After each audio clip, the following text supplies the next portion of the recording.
Hello again. It's been a while since I posted a video, but recently I got some inspiration and so I want to make a new video that talks about finance because one of the reasons is I actually have a degree in not in finance, but I studied at the economics university. So I took some courses on finance and stuff. So I wanted to talk about that.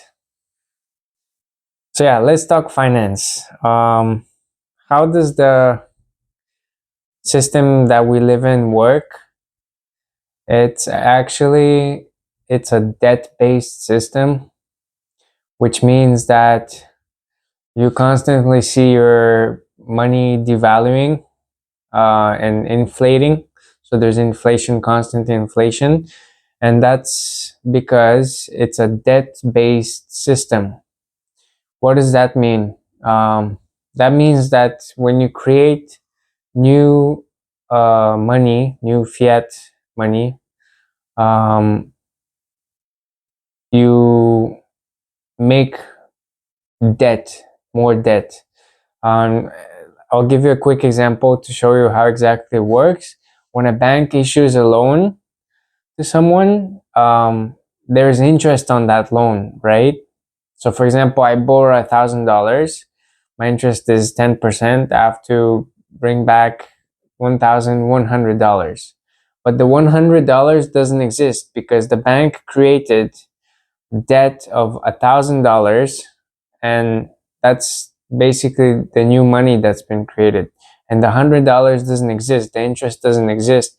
So, in order to repay the interest, you have to create the additional $100 again as debt in order to pay the interest on the $1,000, which is kind of eye-opening. I was listening to Simon Dixon on my YouTube channel, not on my YouTube channel, but on my feed, on my YouTube account, and he was talking about that, and it was really interesting. So the $100 doesn't exist, right? So basically, you need to constantly create new debt to repay the interest on the old debt.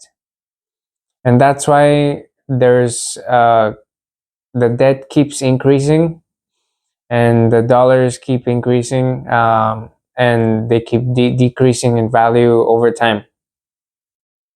So that's how our system works, the fiat currency system. Um, that's how it works, basically. Now, imagine you create some value. Like, for example, you take a stone and you make a statue, and then you sell the statue for $1,000.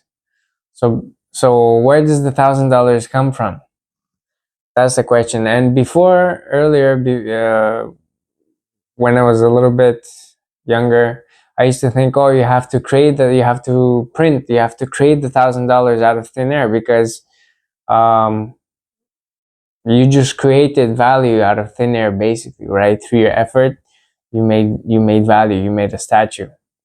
But it doesn't work like that. Actually, the $1,000 comes from the existing money that exists in the system already.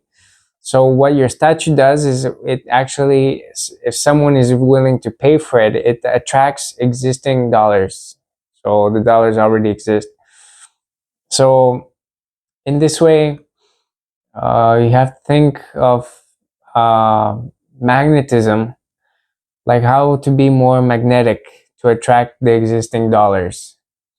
And how to be more magnetic is like one way is to think of how you can make value for others or make value for yourself. So there must be a balance between making value for others and how yourself you can add value to yourself. So add value to others and add value to yourself. That's the trick, is to have a balance between the two. So how do we create value? We create value through effort, of course. For example, you want to create content, you have to sit down, write what you want to talk about. It takes time and effort to do that, right? and many other things. But also I wanted to talk about how you can find value. So for example, models, right? Like they already have the physical attributes that they need to, that are valued by society, and that they need to have for to bring out the best in the clothing and accessories that are going to be sold afterwards. So they already have value, right? So they have found a way to bank on that value that they already have. So you have to think about yourself and think about what value can I find in myself already, instead of chasing after uh, creating new value, right? Yeah, there was one saying that um, I was discussing with the AI that I kind of liked, so I want to share. So when you're close to the river, there's no way that you're not gonna get wet, right? So think of money as of the flow of money as a river.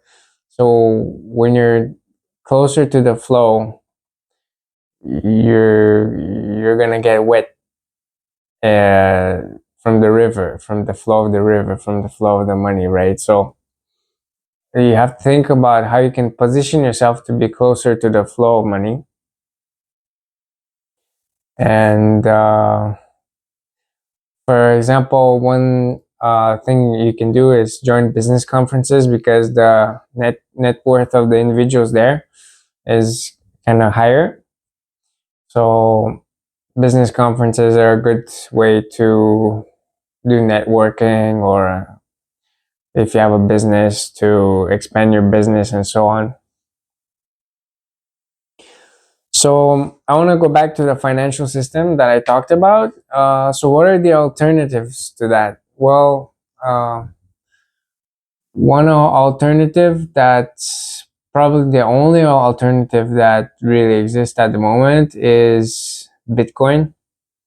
Um, we could totally replace the existing financial system with another one that's based on a finite currency, finite resource, which is Bitcoin, because there's only a finite amount and you can't print more. And in that way, what's going to happen is that the value of things will drop with time, which is what it's supposed to be, actually, because when you think about how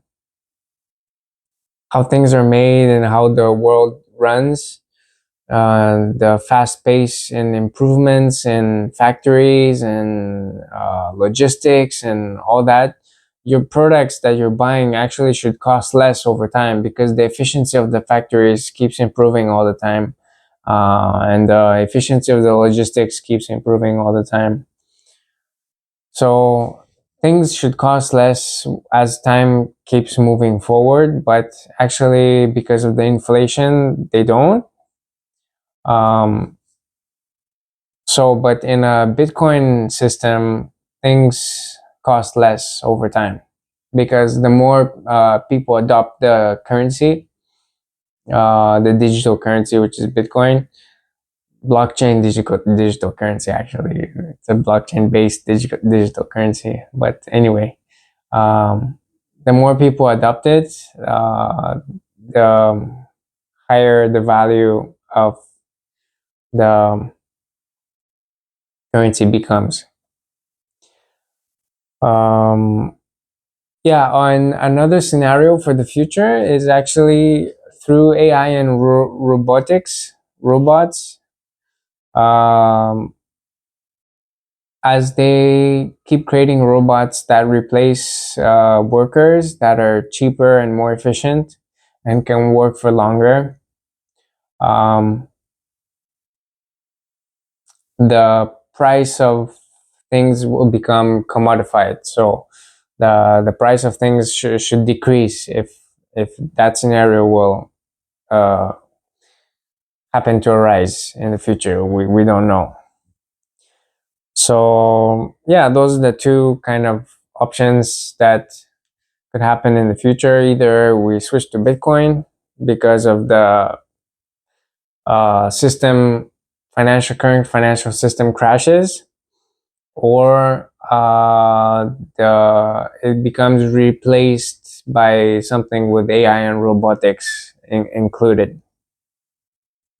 Um, so in the next video, I might talk about how to be more magnetic. I will talk about things like, for example, how diplomas make you more magnetic, like more attractive to your employers, future employers, or more like how to uh, carry yourself and stuff like that. So maybe I'll do that in the next video. Um, but I also wanted to brush up upon how businesses try to be more magnetic. So in economics, there's a thing called the USP, which is the unique selling point. So when you have a product, you have to find what's the unique selling point of the product. What's the thing that brings the most value to the customer? Um, so that's how they attract customers, right? So here again, hear my words, attract. So they're becoming magnetic with their product. They attract customers. They attract the finance from the customers, right? Um, so yeah, unique selling point and vrio model. So VRIO. Is it something that's valuable, rare? Is it imitatable? And actually, I don't quite remember what it was. It's probably something like organizational or something like that. But you can Google it. So those two things are in businesses are kind of important: the USP and the real model.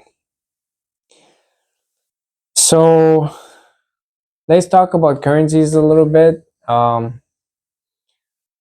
So we have the fiat currencies currently, then we have the digital currencies that exist, like all the cryptocurrencies. But there's a thing that they're trying to introduce here in Europe, which is called the cbdc, central bank digital currencies. And with these currencies, they'll be able to program the currency to do all sorts of things, anything you can imagine. Like, for example, you can spend it or can't spend it, or you have to spend it for a certain amount of time, or you can only spend it in a certain area, or you can only spend it for certain products. All those things will be possible through programmable digital currency, the cbdc, basically. um, you could attach, for example, a social credit score to it, which is kind of scary. Like, I'm not for that, but there's talks of something like that happening. Social credit score, which that in itself could become a currency, right? Your social credit score. Like right now, for example, in social media, people care about likes and views, right? That's the currency of the social media, the likes and the views. But maybe in real life, we'll have to care not only about the money, like the finance, but we'll have to care about the social credit score. Or, for example, the other thing they're trying to introduce is a carbon tax, which already exists for products. When you import in Europe, when you import products, they have a carbon footprint, right? So you have to declare like what kind of carbon footprint these products carry with them, and there's a carbon tax on import. But at the store, you don't see that tax because it's hidden. But with the CBDCs, they'll be able to actually have a carbon tax on specific products, on everything. Basically everything could have a carbon tax, and each one of us, each one of individual people would have a carbon allowance. So per year you can only spend that much carbon tax points, for example, right? So eating steak would be like more carbon tax expensive than eating more carbon neutral food, like, I don't know, beans or something. Um, so yeah, those are the things that we could care about. We can find ourselves caring about in the future: the social credit score and the carbon tax, just like we care about likes and views, right? So, but yeah, but that's maybe far in the future, or maybe it won't happen. You never know, or it could happen. You don't know. We can never predict the future, but those are the ideas that people discuss for in the future. All right, so I hope this video brought value to your day. And if you enjoyed it, please like and subscribe. It's free to do so. Free and easy. You just click, right, or tap, whatever. But yeah, thanks for listening and watching, and I'll see you in the next one. Bye.